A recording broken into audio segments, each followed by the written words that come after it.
ओम नमो नारायण। आज फिर हम वही कुंडली देखने की कड़ी में सुबोध गोदयानी जी की कुंडली देखने जा रहे हैं। सुबोध गोदयानी जी की कुंडली अभी हमने देखी तो वो संधि लग्न है।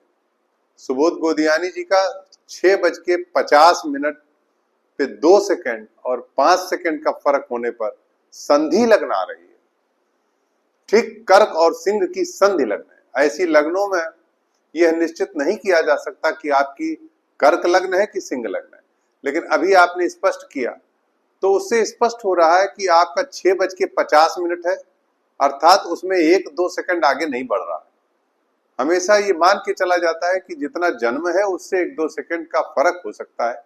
इस टाइम करेक्शन को देखते हुए ये सिंह लग्न आपकी कुंडली में जो गणित हुआ वो संधि लग्न है। 29 डिग्री और 57 कला की ऐसी दशा में मात्र 3 कला का अंतर है। तो इस संधि लग्न होने से आपकी सिंह लग्न पे विचार किया गया। आइए हम आपको अब कर्क लग्न पे विचार करके बताते हैं कि आपकी कुंडली में दशम स्थान पे चंद्रमा लग्नेश दशम में बैठा हुआ है, दशमेश नवम में है और बृहस्पति भी त्रिकोण में बैठा हुआ है। ये त्रिकोण का बृहस्पति और शनि इस त्रिकोण के बृहस्पति से दृष्ट है। ऐसी दशा में निश्चित रूप से कुंडली और अच्छी हो जाती है। सिंह लग्न की तुलना में कर्क लग्न की कुंडली ज्यादा अच्छी हो जाती है, नो डाउट। बाकी आत्मकारक मंगल ही रहेगा, अमात्य कारक शनि ही रहेगा। दशा में जो हमने आपको बताया है, दशा में कोई अंतर नहीं रहेगा। तो मंगल की महादशा में जो मंगल की अंतरदशा चलेगी वो 17 जुलाई 2025, तो 17 जुलाई 2025 से चलेगी। तो मंगल में मंगल चलेगा। यह मंगल में मंगल आपके लिए नुकसानदेह नहीं होगा, लेकिन शनि की जो 7.5 है वो अपना असर 2.5 साल तक दिखाएगी। इसलिए 2.5 वर्ष के बाद ही आपकी उन्नति है। चूंकि आपने बिजनेस के बारे में पूछा है तो बिजनेस आपका मंगल की महादशा में निश्चित रूप से बहुत अच्छा होगा। चूंकि आपकी कर्क लग्न की कुंडली में दशमेश कारक हो जाता है मंगल, और मंगल कारक होकर दशमेश होकर नवम भाव में बैठा है, जो एक स्पेशल केंद्र और त्रिकोण का राजयोग दे रहा है पराशरी से।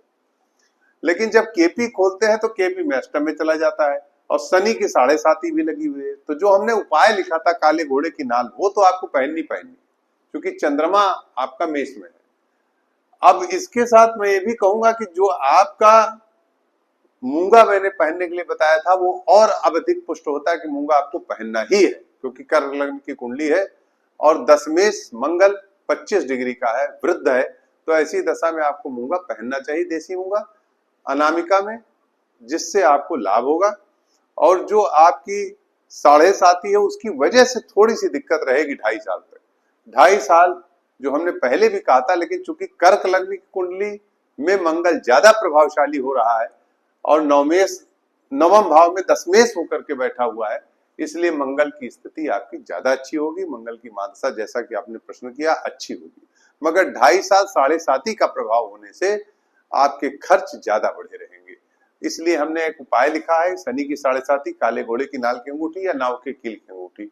उसके साथ मैंने आपको जो कालसर्प दोष का, वो कालसर्प दोष अभी भी विद्यमान है, लेकिन वो केतु में कालामृत हो जा रहा है 1, 2, 3, 4, और जो शनि की दृष्टि है वह अब लग्न पे नहीं जा रही 1, 2, 3, 4। इसलिए शनि की दृष्टि न जाने से आपका कालसर्प भंग नहीं हो रहा। अतः अब आपको पूजा विशेष कराने की आवश्यकता है। जैसे पिछली बार मैंने कहा था कालामृत बन रहा है, तो इसलिए इस कालामृत को कालसर्प दोष का निवारण अवश्य करा लें।